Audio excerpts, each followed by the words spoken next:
Bonjour, dans cette vidéo, nous allons corriger le DMB Antilles-Guyane de 18 septembre 2023. Alors, démarrons directement par l'exercice 1, qui est sous forme d'un QCM. Donc, on a une seule réponse exacte et on ne demande pas de justifier. Donc, juste le numéro de la question et le numéro de la réponse choisie. Alors, première question, citer trois diviseurs de 84. On peut toujours, dans un QCM, procéder aussi par élimination. Donc, les diviseurs de 84 sont évidemment inférieurs à 84, donc je peux éliminer ça rapidement, parce que j'ai 168, qui est plutôt un multiple et non pas un diviseur. Alors, pour la réponse C, j'ai 2, 5, 7, je vois que 5, fait partie des diviseurs, alors que 84, comme il finit pas par 0 ou par 5, donc 5 n'est pas un diviseur, et donc j'élimine, il reste que la réponse B. On est d'accord? Donc c'est 2, 3 et 4.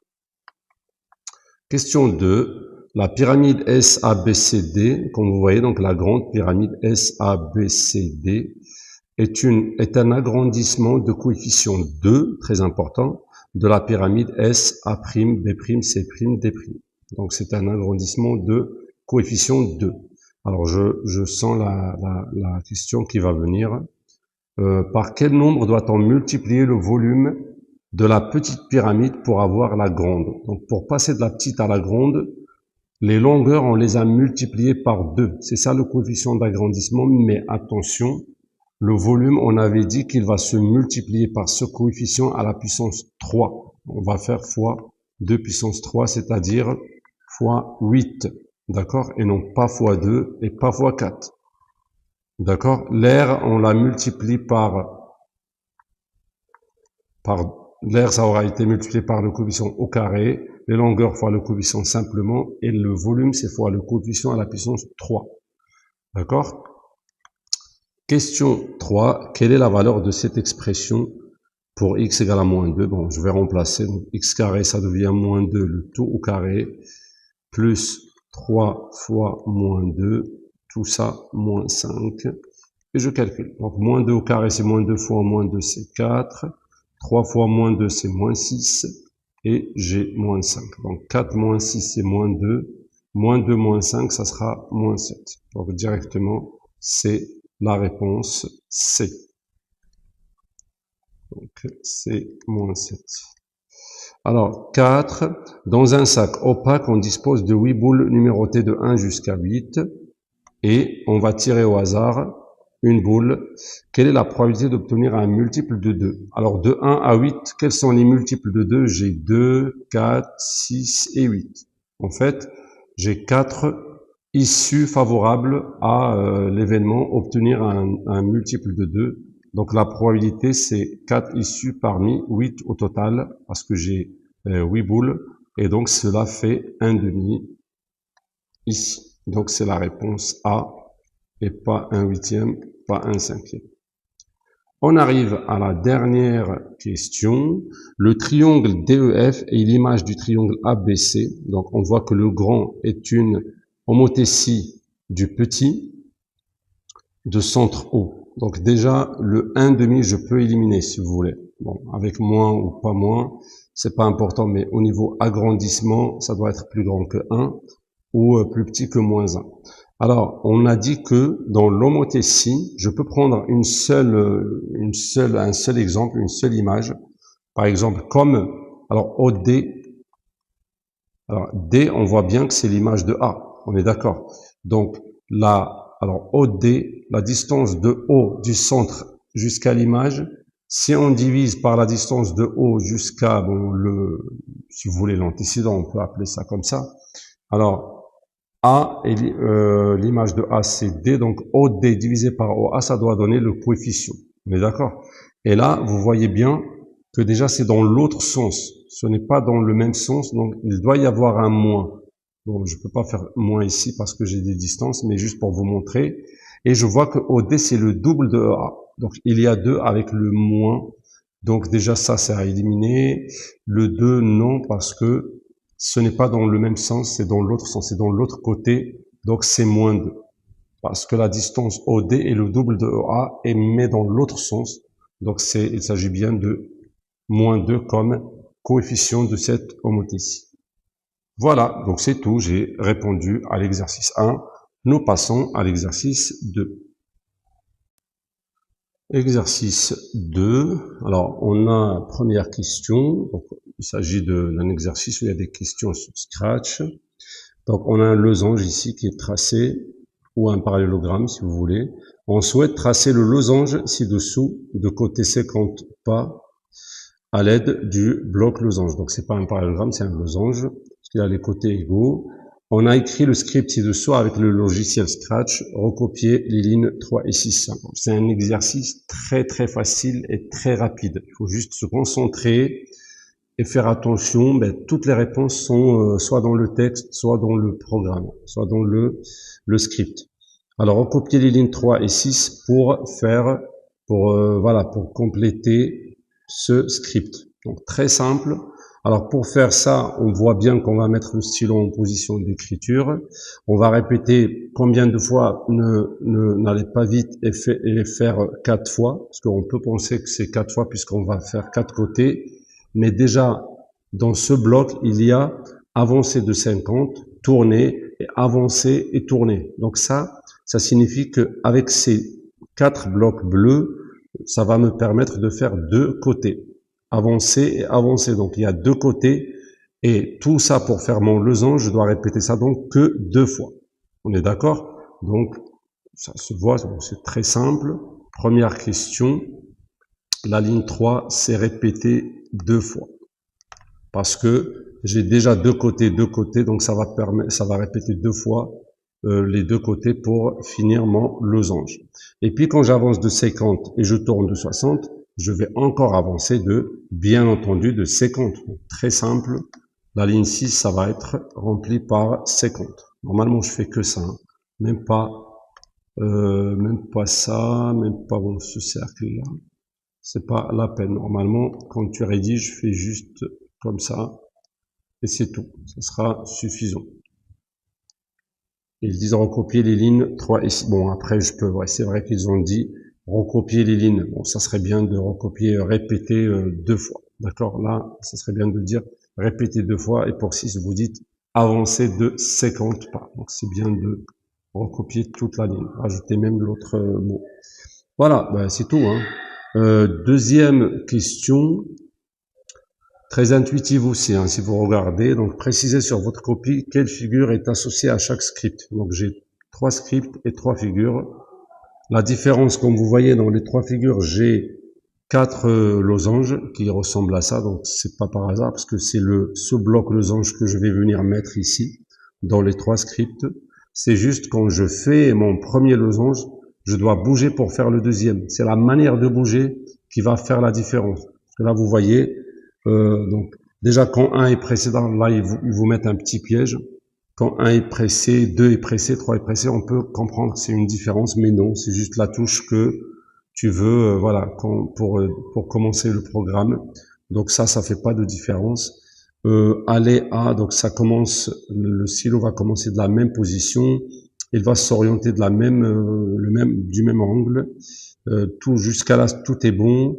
Répéter 4 fois, c'est partout parce que je vais avoir 4 losanges. Qu'est-ce que je répète? Je répète le même losange, vous voyez encore la même chose, mais c'est là où vient la différence. C'est cette ligne-là, c'est juste ici et là, et puis ici j'ai 2 choses. C'est ça qui fait la différence. Alors, je vais analyser ça. Ici, quand je finis mon premier losange, je vais avancer de 50 pas. Ici, je vais avancer de 100 pas. Et ici, je vais avancer de 50 et changer. On peut rapidement comprendre que le script 3, il va pas laisser aligner ces losanges parce qu'il va avancer, mais il va changer aussi. Il va ajouter 30 à Y. Donc, verticalement, il va bouger. On peut vite comprendre donc que le script 3, il correspond à B. D'accord? C'est facile parce que B, c'est lui qui va à chaque fois aller verticalement d'un losange à l'autre. D'accord? Et pour le script 1 et script 2. Alors ici, Quand je finis, bon, admettons que je commence là, donc je fais 1, 2, 3, 4. Alors, quand je finis mon premier losange ici, je vais vous le faire avec une autre couleur. Quand je fais 1, 2, 3, 4, alors pour reprendre de la même façon, parce que c'est de la répétition, je dois bouger jusqu'à là et reprendre. Alors, je bouge de combien? Je bouge de... Alors, quand je finis, je vais vous refaire. Quand je commence là et que je vais jusqu'à là, là, là, et que je reviens ici, alors quand je termine mon losange dans ce point-là, je dois aller jusqu'à ce point. Alors de là à là, je bouge combien? Déjà ça fait 50 plus cet espace-là. Donc je vais bouger de 100. Donc ça se voit que c'est 2 qui correspond à 2 qui correspond à A. Et que 1 correspond à C. Pourquoi pardon. Qu'est-ce qu'on a dit tout à l'heure? On a dit que 3, ça correspond à B, c'est bien. Et que le script 1 ou bien 2, il correspond donc à A. Non, c'est 2 qui correspond à A, pardon. Et donc, 1, il va correspondre à C. Et ça se voit parce que 1, quand il va finir le tour d'un losange, 1, 2, 3, 4, il va finir là, il va bouger que 50 pour reprendre là, et puis bouger de 50 et de 50. Vous voyez? Donc c'est très cohérent, et on voit bien les réponses dans nos scripts. Il faut juste bien les lire et bien les analyser, regarder les différences, et essayer de faire correspondre les différences des 3 scripts avec les différences dans les figures. Alors 3. Dans la figure ci-dessous, obtenue par ce programme, on a, d'écrire une transformation. Donc, la question, c'est donner la transformation qui permet d'obtenir le losange ABCD à partir du losange EDCF. Donc, admettons que c'est EDCF que j'ai d'abord et que ça devient ça. D'ailleurs, pour avoir cette frise ou cette figure, on a démarré de ce losange. Vous voyez que ici, il va répéter 6 fois. Qu'est-ce qu'il va faire? Il va prendre un losange, le premier là de départ qu'on a eu ici, il va le prendre et c'est celui-là l'original, et ça va donner ça, et puis il va donner ça, ça va donner ça, ça, jusqu'à finir toute la frise. Donc on voit bien que ça tourne de 60 degrés, et on peut donc deviner qu'il s'agit d'une rotation. Alors c'est ce qu'il nous demande de décrire. Donc on va dire que la transformation, c'est une rotation. Et vous savez que rotation, il faut donner 2 caractéristiques, le centre et l'ongle. Alors, c'est une rotation de centre, bien évidemment C, parce que ça va tourner autour de C, et d'ongle, combien? Vous le voyez dans le bloc, c'est d'ongle 60 degrés. Et voilà, c'est très simple. Et toutes les réponses sont, comme j'ai dit, soit dans les scripts, soit dans les figures, soit dans le texte. D'accord? Et voilà, c'est fini pour l'exercice 2. Nous passons à l'exercice 3. Alors, exercice 3. Une piscine propose 2 tarifs d'entrée pour l'année 2023. Donc, il va s'agir des fonctions ici. Alors, on a 2 tarifs. Tarif A, c'est 5,90 l'entrée.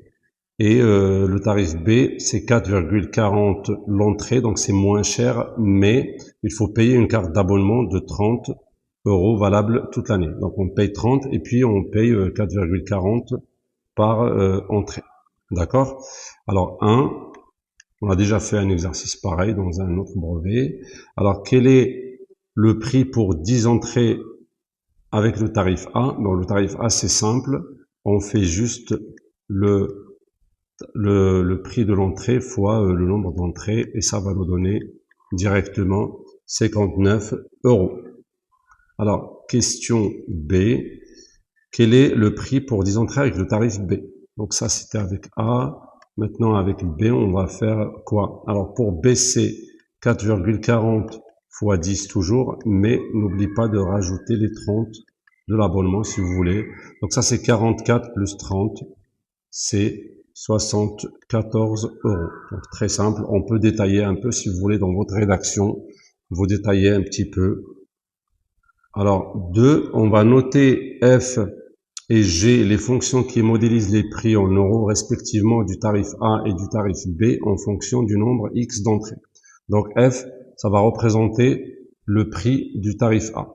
Et G, le prix du tarif B. Et X, ça représente le nombre d'entrées. Alors, donner l'expression de f de X, très simple. Alors, avec le tarif A, c'est simple. On fait juste le nombre d'entrées fois le prix. Donc, ici, on a un nombre d'entrées qui est de X et le prix, c'est 5,90.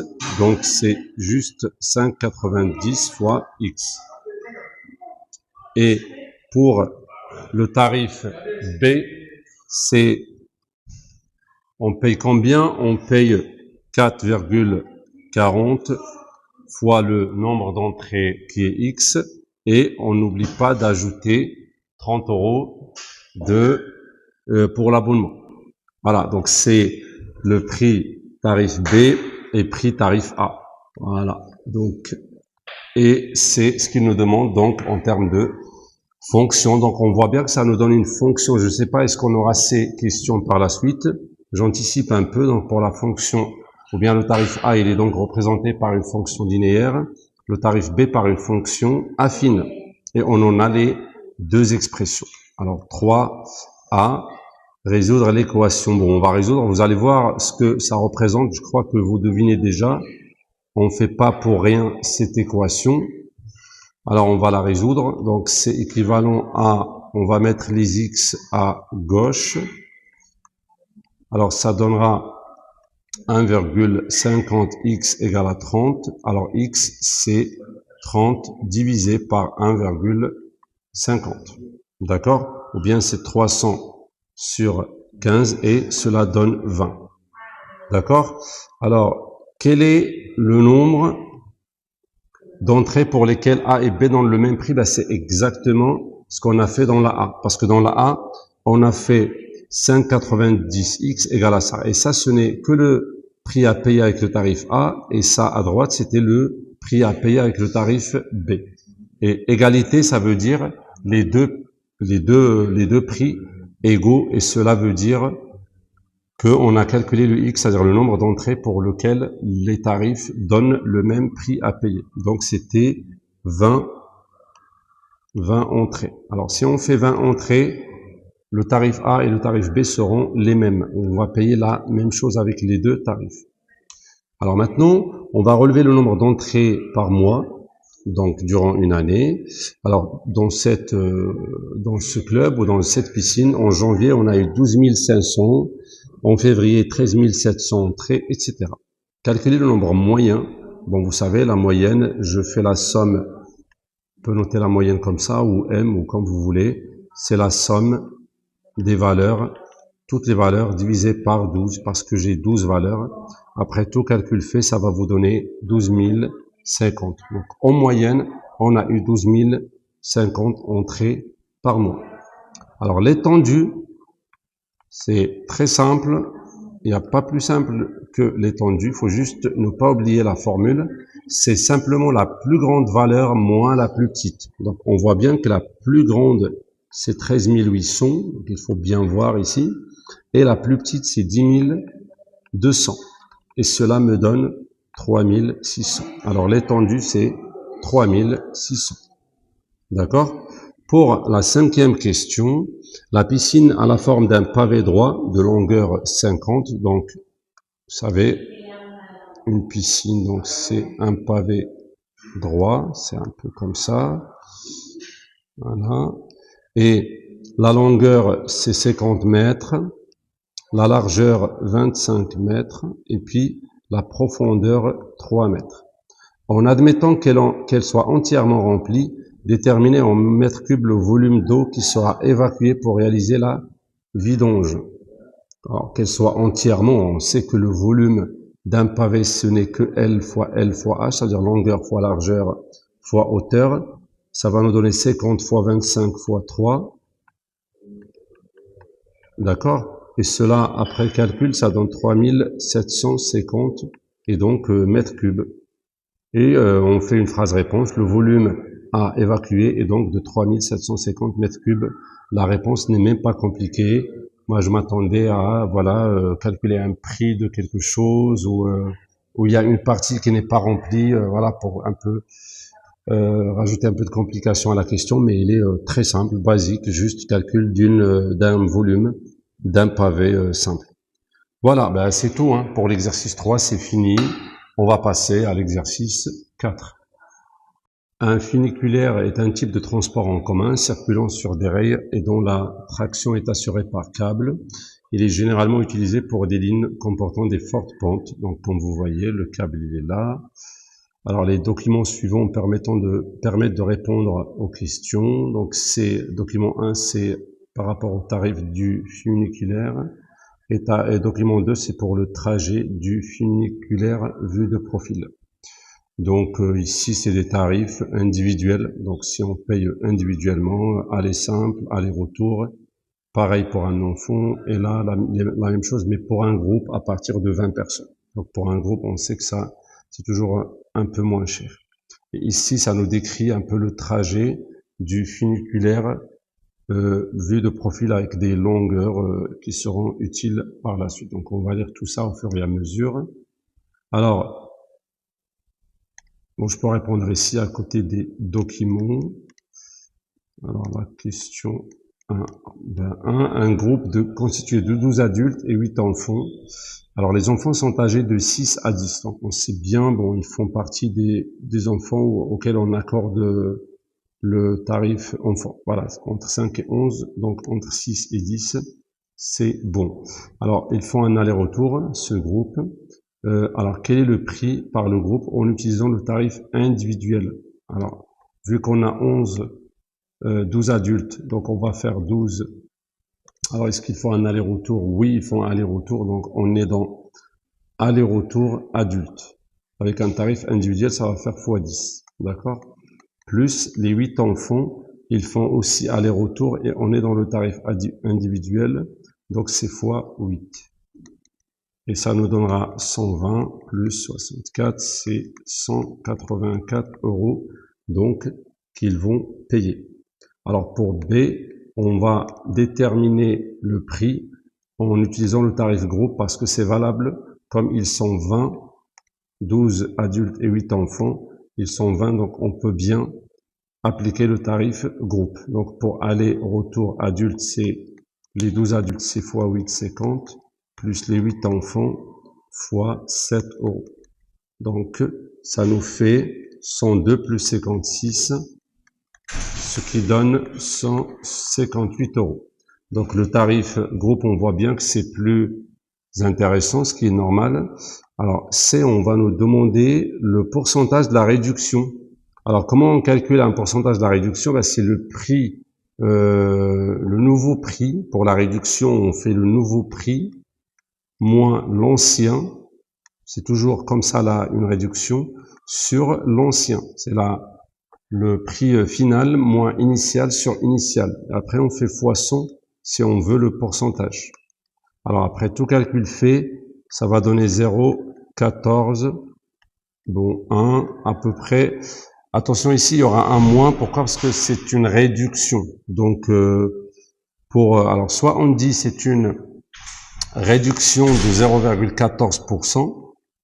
Alors, dès qu'on dit réduction, on comprend que c'est un moins. On a fait un moins, 0,14%. Pardon, c'est 14%. C'est 14,1. Ce n'est pas 0,14. Puisque j'ai déjà fait fois 100.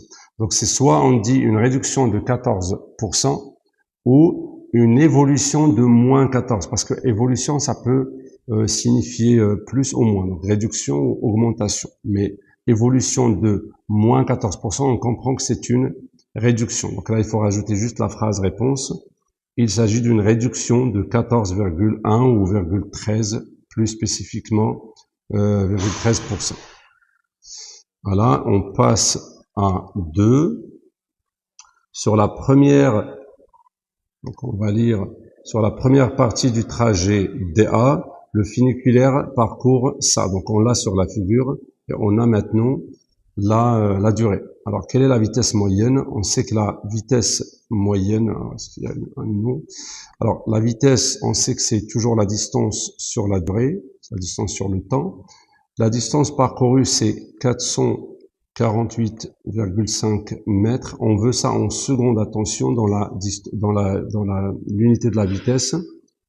Et comme on a 8 minutes 45 secondes, alors les 8, il faut faire fois 60 pour avoir ça en secondes, et puis rajouter les 45 secondes.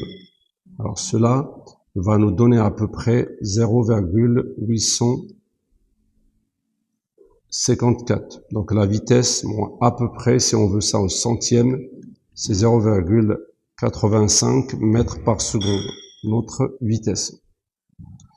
Alors, 3, et dernière question. Sur la dernière partie du trajet, donc on voit ça sur la figure, la pente est de 25%, donc cette pente-là est de 25%, et la dénivelée est de 50. La dénivelée, c'est la partie verticale. Donc on a une pente de 25% de dénivelée, sachant qu'il vous donne tout ici. La pente, c'est dénivelé sur longueur. Donc la pente, c'est la dénivelée sur longueur horizontale. Et nous, qu'est-ce qu'il nous demande? Calculer la longueur AC. Ben, AC, c'est exactement la longueur horizontale. Donc la pente qui est de 25%, on va écrire 25 sur 100. C'est comme ça qu'on exprime le pourcentage en fraction. 25%, c'est 25 sur 100. Alors c'est la dénivelée qui est de 50 d'après les données, divisé par la longueur horizontale, c'est AC qu'on est en train de chercher. Alors une simple règle de 3 ou égalité de produit en croix va nous donner AC. Ben, AC c'est 50 fois 100 divisé par 25. Donc c'est 5000 sur 25, ça donne 200.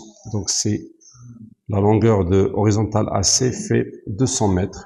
Et c'est tout pour l'exercice 4. Nous allons passer à l'exercice 5 et dernier.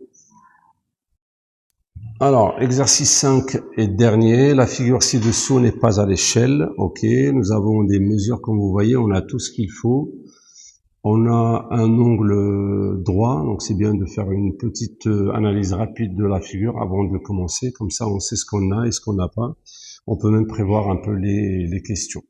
Alors, ils mettent même pas ça dans un contexte comme d'habitude. Ils donnent un exercice un peu sec. Il n'y a que des mesures et on veut des calculs. Donc, il n'y a même pas un contexte.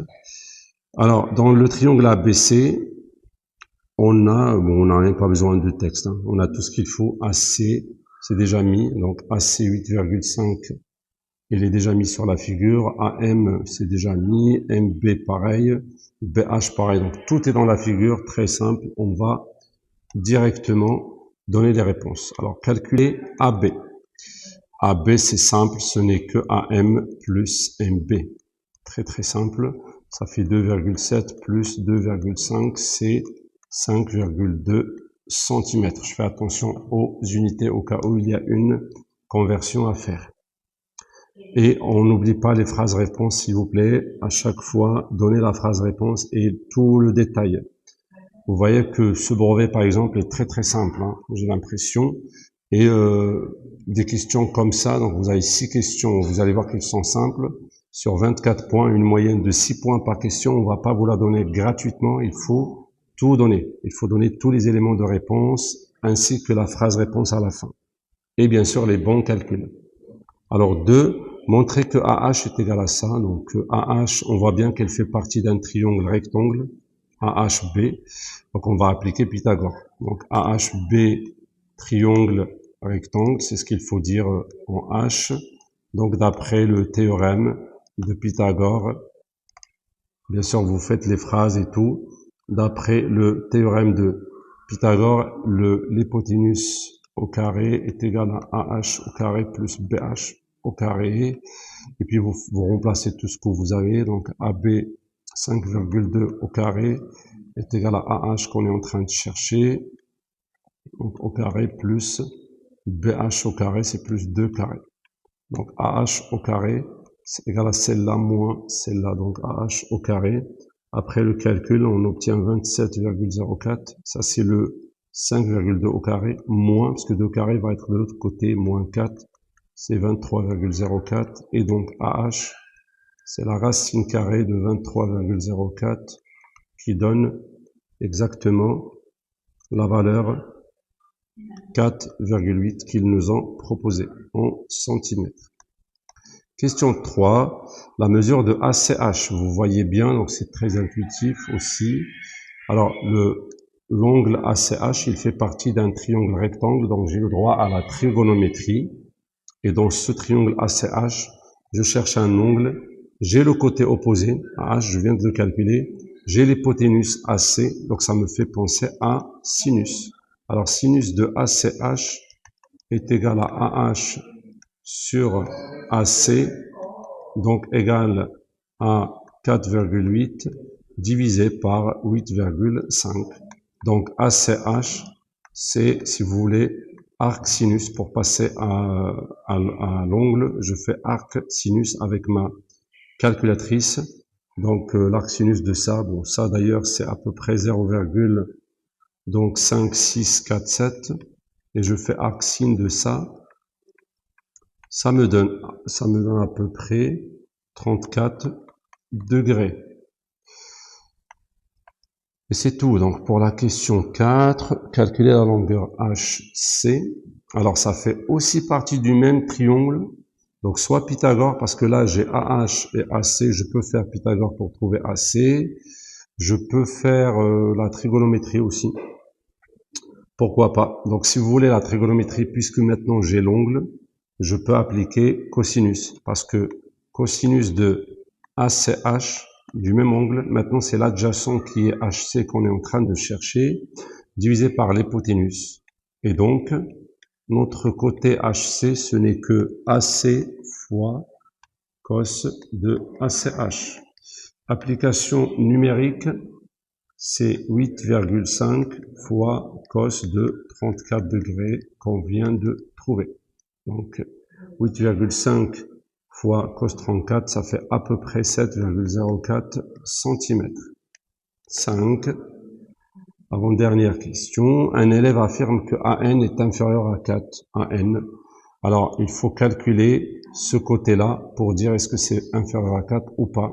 Et là, il faut le théorème de Thalès. C'est très simple. Il faut l'alignement, les deux conditions. Donc, l'alignement des points et le parallélisme. On a MN parallèle à BC. D'ailleurs, est-ce qu'on peut utiliser ça? Est-ce qu'ils nous l'ont dit? Ouais, ils nous l'ont dit, c'est bien écrit ici. Donc, MN parallèle à BC. Alors, dès que vous avez les deux conditions, vous énoncez théorème de Thalès. Donc, vous dites donc d'après le théorème de Thalès et vous écrivez les rapports. Donc, AM sur AB égale AN sur AC égale MN sur BC. Alors, vous avez... Alors, je vais mettre en bleu ce qu'on a, juste pour vous résumer un peu la réponse.